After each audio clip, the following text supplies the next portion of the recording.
एक राइटर जो वक्त के साथ अंधा हो रहा है। एक तरफ उसकी आंखों की रोशनी ख़त्म हो रही है, वहीं दूसरी ओर उसके काले अतीत का सच उजाले में आ रहा है। Hello movies type family, welcome back. आज की पेशकश में है South Korean movie Scarlet Innocence. Director है यिम पिल संग और IMDb रेटिंग 6 है। दोस्तों, आपने हमारी गिव अवे वाली वीडियो तो देख ली होगी। अगर नहीं देखी तो वीडियो लिंक नीचे डिस्क्रिप्शन बॉक्स पे है। इस गिव अवे में ज़रूर पार्टिसिपेट करें। साथ ही इंस्टाग्राम में हमें जल्दी से फॉलो कर ले, क्योंकि गिव अवे के विनर्स वहीं अनाउंस होंगे। इंस्टाग्राम हैंडल ID भी नीचे डिस्क्रिप्शन बॉक्स में है। तो साथ देखकर हमारा हौसला बढ़ाए, चैनल को पक्के से सब्सक्राइब करें और नोटिफिकेशन बेल को हिट करना ना भूलें, ताकि इस मूवी स्ट्राइप के सफ़र में कई और कहानियाँ जुड़ती चली जाए।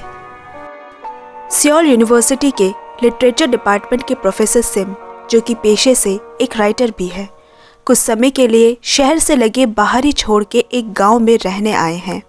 उसे यूनिवर्सिटी से बर्खास्त किया है। उसी के एक स्टूडेंट ने उस पर सेक्सुअल हैरेसमेंट का केस चलाया है। अब जब तक उसके नाम पे लगा ये दाग साफ नहीं हो जाता, उसे यहीं रहना होगा। वो परेशान तो है, पर यहाँ वो अपनी एक नई नोवेल लिखने की शुरुआत करना चाहता है, लेकिन उसे नहीं पता कि इस बार किरदार वो तय नहीं करेगा। पहला कदम रखते ही इस गांव में एक अजीब सी खामोशी पसरी हुई है, जैसे मानो कोई बूढ़ा और बेजान सा हो। इसी गांव में अपनी माँ के साथ रहती है डोकी। डोकी की माँ बोल नहीं पाती। उन्होंने अपनी पूरी ज़िंदगी यहाँ बिताई है, पर शहर तेज़ी से विस्तार हो रहा है और जल्द ही ये जगह भी टूटकर बड़ी मंजिलों में बदल दी जाएगी। डोकी की माँ चाहती है कि उसकी बेटी की शादी हो जाए, मगर डोकी अभी इसके लिए तैयार नहीं, जब तक उसे कोई ऐसा ना मिले जिसके साथ वो थोड़ा समय गुजारे, जिसके साथ वो प्यार में पड़े, जिसके लिए वो सपने देखे। सिम ने यहीं एक किराए पे मकान और समय काटने के लिए एक पार्ट टाइम जॉब ले ली। पास में एक छोटा सा पार्क भी है। दिन ख़त्म होने के बाद वो अक्सर यहाँ आ जाता है। यही टिकट काउंटर पे काम करती है डोकी। उनकी मुलाकातों का सिलसिला भी यहीं से शुरू हुआ। शहर से आए इस हैंडसम आदमी की तरफ डोकी आकर्षित होने लगी। धीरे धीरे उसने उसकी क्लास भी ज्वाइन कर ली, जहाँ वो पढ़ाता है, ताकि वो सिम के साथ थोड़ा और समय गुजार सके। वो उसकी तरफ इतनी तेज़ी से बहकती जा रही है कि अक्सर घर लौटते वक्त घंटों उसे छुपकर देखा करती। और दूसरी तरफ सिम, जिसका बोरियत से बुरा हाल हुआ जा रहा। हालात उसके साथ नहीं।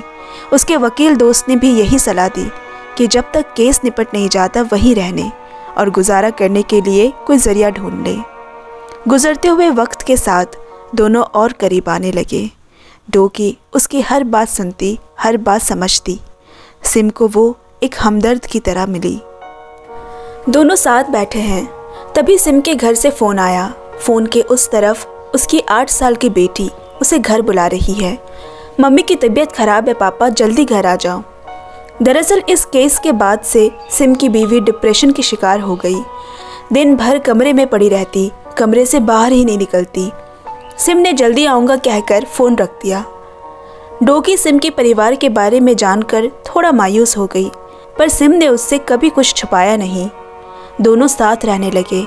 उनके अफेयर्स की बातें पूरे गांव में फैलने लगी। डोकी अब घर भी नहीं आती। दोनों हर जगह हर वक्त साथ होते। डोकी खुद को सबसे खुशनसीब समझ रही है। एक सुबह सिम को उसके वकील दोस्त का फ़ोन आया। वो यहाँ उसे मिलने आया है। थोड़ी देर में वापस आऊँगा कहकर वो निकल गया। डोकी ने उसके लिए काफ़ी सारा खाना बनाया, पर पूरी रात बीत गई, वो नहीं लौटा। और सुबह उठकर देखा सिम अपना सामान पैक कर रहा है। पूछने पे पता चला कि वो केस जीत चुका है। एलिगेशन झूठे साबित हुए। अब वो वापस जा सकता है। और तभी डोकी ने उसे शॉकिंग न्यूज़ दी कि वो प्रेग्नेंट है। घबराकर सिम ने उसे गांव से दूर एक क्लिनिक ले जाकर उसका एबॉर्शन करवा दिया और कहा, मैं जल्द वापस आऊँगा। यहाँ सिम की बीवी उसके इंतज़ार में है। उसने उसे माफ़ कर दिया। जो कुछ उजड़ गया था इस घर में, अब वो पहले की तरह फिर से आबाद हो जाएगा। अबॉर्शन के कुछ दिनों बाद डोकी भी अपनी माँ के पास लौट आई। माँ नाराज़ है, पर डोकी के सिवा उसका और है ही कौन। 4 हफ्ते बीत गए, लेकिन सिम की कोई खबर नहीं आई। फिर एक दिन डोकी खुद ही सियोल यूनिवर्सिटी आ पहुंची। वहाँ यूनिवर्सिटी की लड़कियाँ हैंडसम प्रोफेसर को रिझाने की कोशिश कर रही है। ऐसे अचानक डोकी को वहाँ सामने खड़ा देख वो एकदम से चौंक गया। सिम ने कहा, तुम यहाँ क्यों आई? मैंने तो कहा था मैं यहाँ सब संभाल कर आऊँगा। लेकिन कब, जब सब खत्म हो जाएगा, डोकी ने कहा। सिम ने उसे जैसे तैसे समझा बुझाकर वापस रवाना कर दिया। एक शाम अनमने मन से डोकी अपनी माँ के लिए खाना बना रही है। तभी सिम को अचानक खिड़की से बाहर देख डोकी पागलों की तरह बाहर भागी और उसके गले से लिपट गई। लेकिन उसने पैसे से भरा एक लिफाफा थमाकर उसके प्यार की कीमत अदा की। सिम इस रिश्ते को ख़त्म करना चाहता है। सिम भले ही अपना दिल बहला रहा हो, लेकिन डोकी के लिए तो वो उसका पहला प्यार था। वो उसे धिक्कारने लगी। दोनों में अनबन बढ़ गई। तभी सिम को घर से फ़ोन आया। उसने फ़ोन उठाया और डोकी ने सामने देखा, घर आग की लपटों में जल रहा है। आग किचन में लगे पर्दे से लगी थी। डोकी माँ माँ करते हुए अंदर की तरफ भागी। उसकी माँ बीमार कमरे में लेटी हुई है। सिम उसे चीख चीख कर अंदर जाने से मना कर रहा है, लेकिन इससे पहले कि लोग वहाँ जमा होते वो वहाँ से चला गया। सिम के घर पहुँचने से पहले ही डिप्रेशन की शिकार सिम की बीवी खुदकुशी कर चुकी थी। उसने उसे फ़ोन पे किसी लड़की को बुलाते हुए सुना था। इस हादसे में 2 परिवार बिखर गए। अपनी बीवी के अंतिम संस्कार के बाद वो डोकी के यहाँ भी आया, लेकिन उसे पता चला दोनों ही नहीं रहे। डोकी से मिलना, समय गुजारना, उसे खो देना, उसकी बीवी का सुसाइड, उसकी बेटी का उसकी तरफ बेरुखी, इसी तरह और 8 साल बीत गए। ज़िंदगी में जिसने जितना खोया है, ज़िंदगी ने उसे उतना ही नवाजा भी है। उसके दर्द और तजुर्बे उसकी लिखे नोवेल में झलकते हैं। उसकी एक के बाद एक किताबें बेस्ट सेलर होने लगी। सिम ने जितना कमाया सब नशे, जुआ और लड़कियों में उड़ाने लगा। ज़िंदगी में उसका कोई मकसद नहीं बचा। उसकी बेटी माँ की मौत का जिम्मेदार अपने बाप को मानती है और इसीलिए दोनों एक छत के नीचे रहकर भी किसी अजनबी की तरह रहते हैं। कुछ दिनों से न जाने क्यों सिम को हल्का धुंधला धुंधला दिखाई दे रहा है, शायद ज़्यादा पीने की वजह से। मगर जब दिक्कत बढ़ने लगी उसे डॉक्टर के पास जाना पड़ा। डायबिटिक मरीज़ होने के बावजूद वो अपना ख्याल नहीं रखता। उसका लाइफस्टाइल ठीक नहीं। लिखने से उसकी आंखों में ज़ोर पड़ने की वजह से उसकी आंखों की नसें सूख रही है और धीरे धीरे आंखों की रोशनी खो रहा है। और एक वक्त ऐसा आएगा जब वो देखना छोड़ देगा। मगर फिर भी वो अपनी आदतों से बाज नहीं आया और एक दिन इल्लीगल गैम्बलिंग में फंसकर यूनिवर्सिटी से निकाल दिया गया। पैसे तो डूबे ही, साथ उसकी जायदाद भी जब्त कर ली गई। इधर साफ ना दिखाई देने की वजह से वो लिख नहीं पा रहा, अपनी हालत पे कुछ कर भी नहीं पा रहा। हमेशा गुस्से में और झुंझलाया हुआ रहता। उसका घर से निकलना भी बंद हो गया। ऐसे वक्त पे कोई ऐसा होता जो उसके दर्द को बांट सकता, उसके जज्बात समझ पाता। उसकी बेटी चिन्मी भी अपने बाप को ऐसा देख देख अंदर ही अंदर घुटती रहती। तब भेड़ की खाल में भेड़िया बनकर डोकी ने उसके दरवाजे पे दस्तक दी।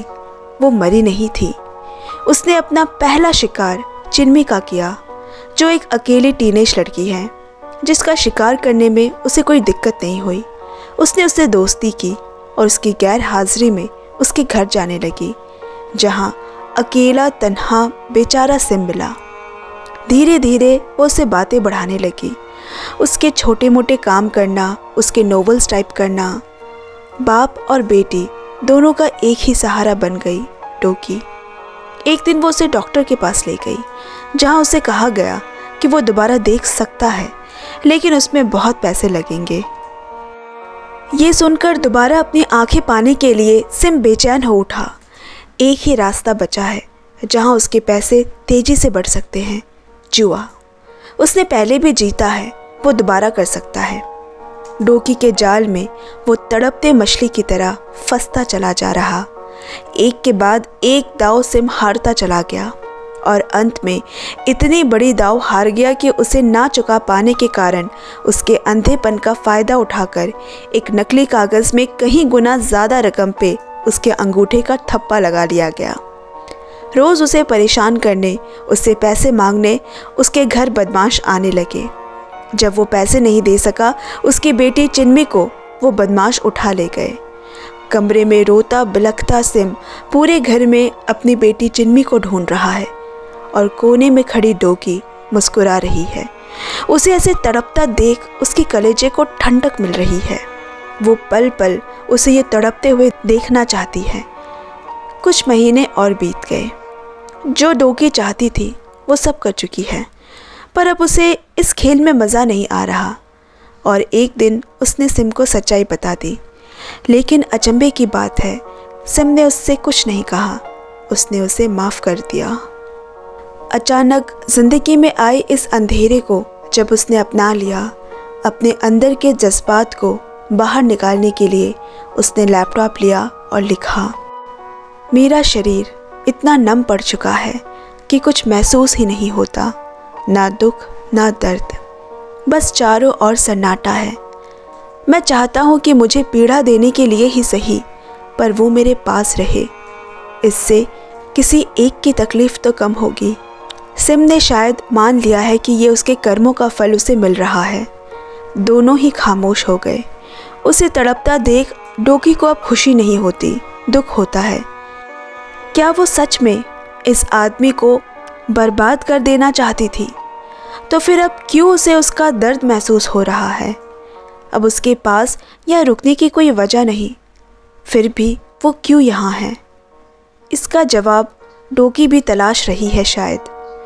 उनकी ज़िंदगी को एक बार फिर से झंझोड़ने एक दिन सिम की बेटी चिन्मी वापस आ गई।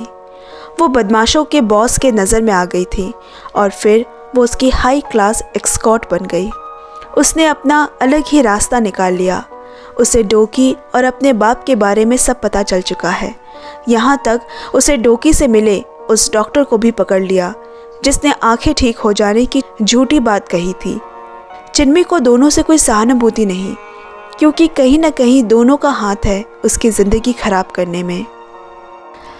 अपनी हार मानते हुए डोकी ने आखिरी बार सिम से मिलने की इच्छा जताई। उसके बाद वो किसी भी सज़ा के लिए तैयार है। चिन्मी ने कहा, हाँ तुम ज़रूर उससे मिलोगी और वो तुम्हें देखेंगे भी, लेकिन तुम्हारी आंखों से, यही तुम्हारी सज़ा है। डोकी सिम के सामने बैठी है। सिम ने कहा, मेरी आंखों के लिए कोई डोनर मिल गया है, अब मैं तुम्हें देख सकूँगा। बहुत सह लिया हमने, अब हम एक साथ जिएंगे। डोकी रोते हुए कहने लगी, तुम क्यों इतने अच्छे हो गए? तुम्हें तो अंत तक बुरा बने रहना था, तभी तो तुम्हारी सज़ा मुकम्मल होती। सिम ने माफ़ी मांगी। दोनों गले लगकर खूब रोए। डोकी एक दिन आंखें बंद करके एक बेंच पर बैठी है। उसकी उंगलियां हवा में कुछ टटोल रही है और आहिस्ते से उसका हाथ किसी ने थामा। वो सिम है। कितनी अजीब बात है, आज जब वो उसे देख सकता है, डोकी की आंखें बंद है। उसे दुख है जो हुआ, मगर इस बार वो उसके साथ खड़ा है। उसने धीरे से कहा, आई लव यू, और कहानी यहीं ख़त्म हो जाती है। इंसान अंधा सिर्फ आँखों के चले जाने से नहीं होता। कई लोग नियत के अंधे होते हैं, कई अय्याशी में और कई दौलत में। वो इंसान आँखों से देख पाने के बावजूद भी अंधे ही कहलाएंगे। दोस्तों, गिव अवे वीडियो लिंक नीचे डिस्क्रिप्शन बॉक्स में है, पक्का पार्टिसिपेट करें और गिव अवे अपडेट्स के लिए हमारे इंस्टाग्राम आईडी को ज़रूर फॉलो करें। उसके लिंक भी नीचे डिस्क्रिप्शन बॉक्स में है। दोस्तों, आज की एक्सप्लेनेशन आपको कैसी लगी कमेंट में ज़रूर शेयर करें और चैनल को भी पक्का सब्सक्राइब कर ले। आपसे जल्द मिलते हैं अगले वीडियो में। Bye bye, love you and take care friends.